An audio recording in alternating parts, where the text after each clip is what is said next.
Single dad interrupted his boss's private phone call. What she was confessing changed everything. Have you ever had a moment that completely altered the course of your life? A split-second decision that you never intended to make? That's exactly what happened to Mark Reynolds, and what he discovered would change everything. If you're enjoying this story, please hit that like button and subscribe to the channel for more emotional real-life stories that will touch your heart. Your support means everything to us.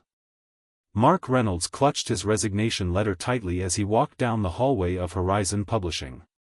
The crisp white paper felt heavy in his hand, much heavier than its actual weight. 6 years at this company, and it had come to this, choosing between his career and his 8-year-old daughter, Emma.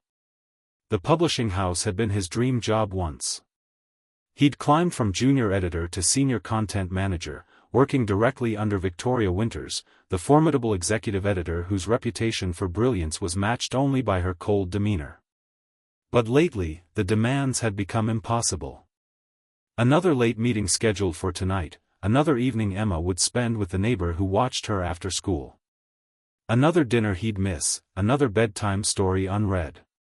Emma had stopped asking when he'd be home. That silence hurt more than her tears ever had. The hallway to Victoria's office seemed longer today.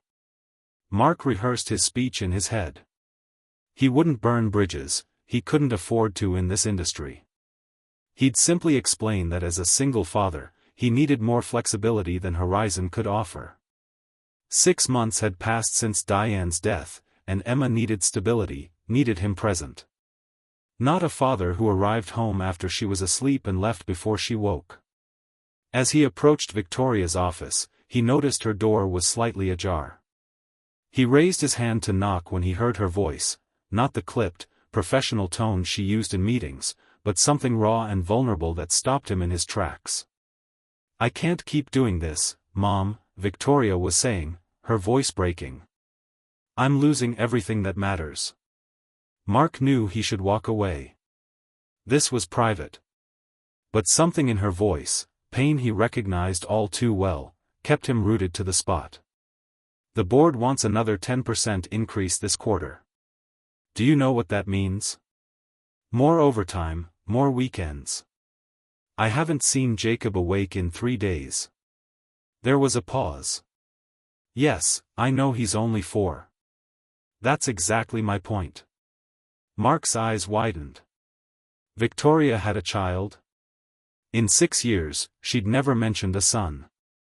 Not once. "David left the divorce papers on the counter this morning." Her voice cracked. "He's taking Jacob to his parents in Seattle. Says I've chosen my career over them, and he's done waiting for me to get my priorities straight." The silence that followed was punctuated only by what sounded like muffled crying. "I don't know how to do both, Mom. I don't know how to be what the company needs and what Jacob needs. Everyone here depends on me. 50 people's jobs rely on these numbers." Mark felt a wave of shame wash over him. He'd spent years resenting Victoria for her demanding nature, her seemingly impossible standards. He'd called her Ice Queen behind her back, joined in when others complained about her lack of empathy. Never once had he considered she might be fighting her own battles. "I have to go. Reynolds is coming with the quarterly reports, and I need to pull myself together." A deep breath. "I love you too, Mom." Mark backed away from the door quietly, his resignation letter suddenly feeling like an accusation in his hand. He walked quickly to the break room, his mind racing. Victoria Winters wasn't just his demanding boss, she was a mother losing her family, a woman trapped in the same impossible situation he was facing. He poured 2 cups of coffee, black for him, cream and 1 sugar for Victoria, exactly how she took it, though he'd never acknowledged knowing this detail. Then he waited 5 minutes, giving her time to compose herself before he knocked on her door. "Come in," she called, her voice once again the controlled, professional tone he recognized. Victoria sat behind her immaculate desk, not a hair out of place, no evidence of the emotional conversation he'd overheard. But now that he was looking, really looking, he could see the shadows under her expertly applied makeup, the slight redness around her eyes. "The quarterly reports," he said, placing her coffee on the desk alongside the folder he'd prepared. "Not the resignation letter." That remained folded in his pocket. "Thank you," she said, not looking up from her computer. "I need these reviewed by tomorrow morning. I know it's late notice, but—" "I have an idea," Mark interrupted, surprising both of them. Victoria looked up, one perfectly shaped eyebrow raised. "About the Anderson account," he continued quickly.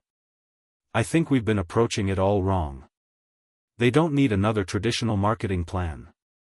They need something innovative that speaks to families."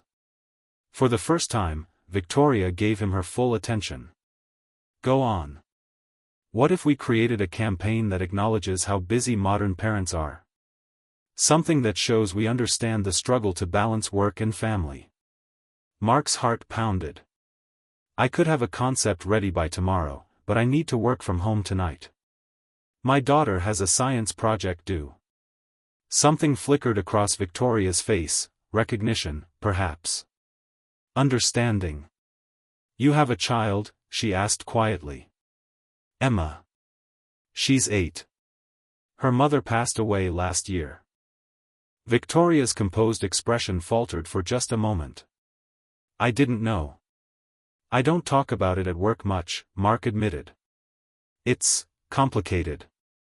A heavy silence fell between them, filled with unspoken understanding. "Work from home tonight," Victoria finally said. "Send me what you have by email. We can discuss it first thing tomorrow." "Thank you." Mark turned to leave, then paused at the door. "Victoria? For what it's worth, I think you're doing an incredible job here. But no job is worth losing what matters most." He left before she could respond, his heart racing. He'd crossed a line, spoken too personally to his boss. Tomorrow might bring consequences, but tonight, he'd be home for dinner with Emma. The next morning, Mark arrived early, prepared for whatever fallout might come from his comment. But Victoria's office was empty, her desk untouched. At 9:30, an hour after she normally arrived, her assistant received a call. "Victoria's taking a personal day," she announced to the team, sounding bewildered. In 6 years, Victoria Winters had never taken an unplanned day off. Mark worked through the day with a strange mix of concern and hope.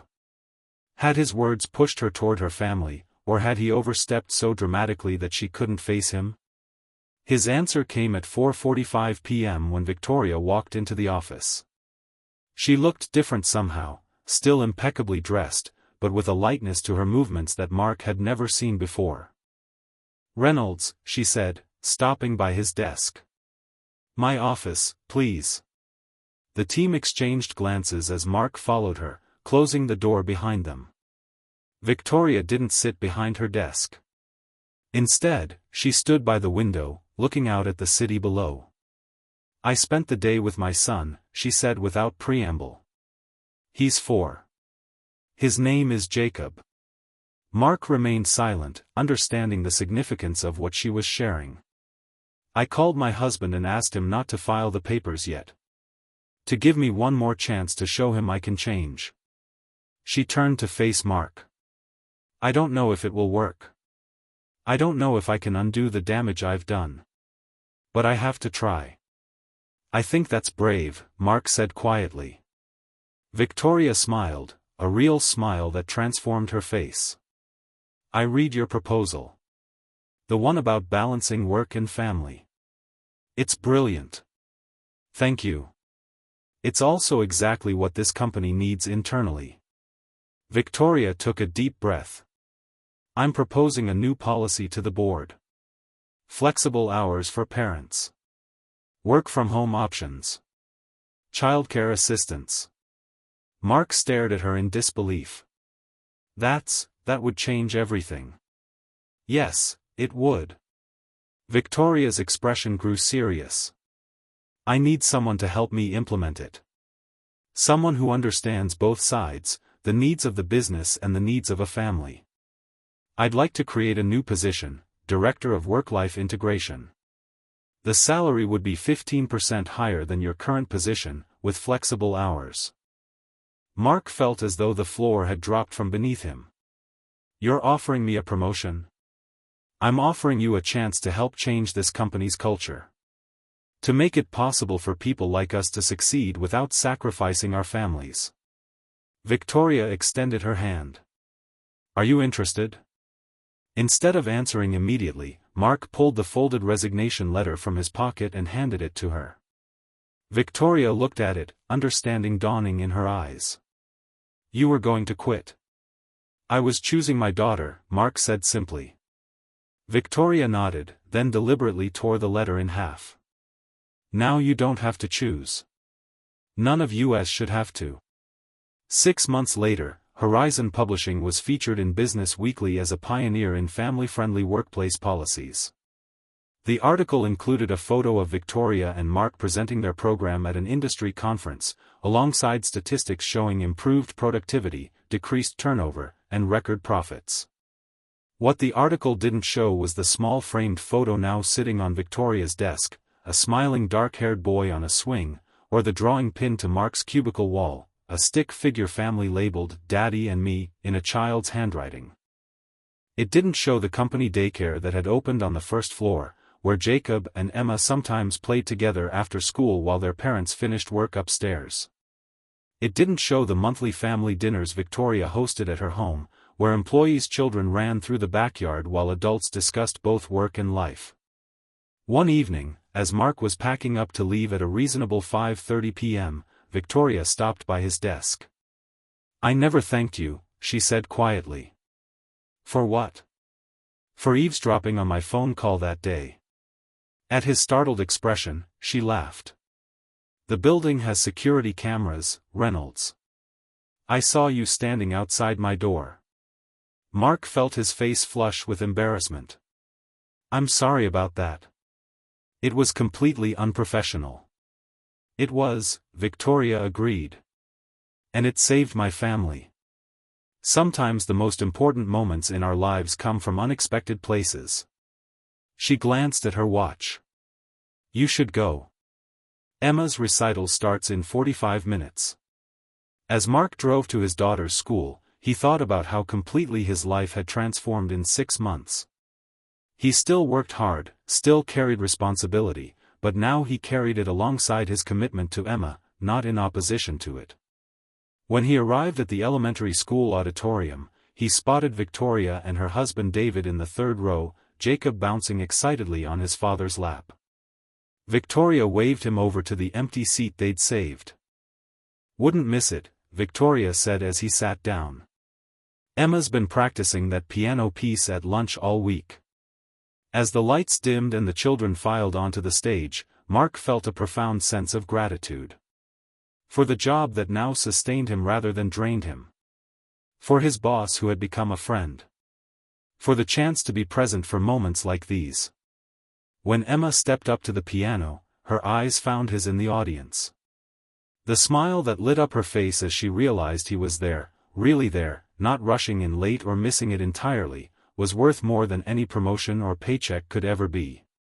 Sometimes, the most meaningful changes in our lives come from moments we never planned, like overhearing a private conversation that reveals the humanity in someone we thought we knew. Sometimes, understanding another person's struggle is the key to solving our own. As Emma's fingers touched the keys, beginning the song she'd practiced so diligently, Mark knew with absolute certainty that he was exactly where he needed to be. If this story touched your heart, please don't forget to like and subscribe for more content that reminds us of our shared humanity and the power of understanding. Sometimes the most unexpected moments can lead to the most beautiful transformations in our lives.